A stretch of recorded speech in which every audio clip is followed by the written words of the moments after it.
এই যে কালকে আসছিলাম, মাটি লেভেল হয়ে গেছে। আজকে আসলাম, এই যে ভাইব্রেটর মেশিনটা দিয়ে চলায় দিলাম। চলার পরে এই যে প্লাস্টিক ডালছি। এটা প্লাস্টিকটা কিসের জন্য ডালা হলো জানো? এই যে ঘাস যেন না হয় তার জন্য প্লাস্টিকটা ডালানো হয়েছে। তারপরে এই যে গিটিটা ঢালা হয়েছে, গিটি লেভেল হবে।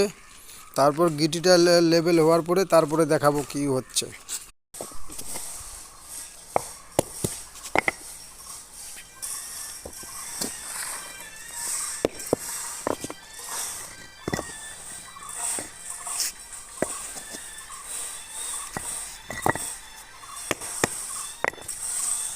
লাল দে রে।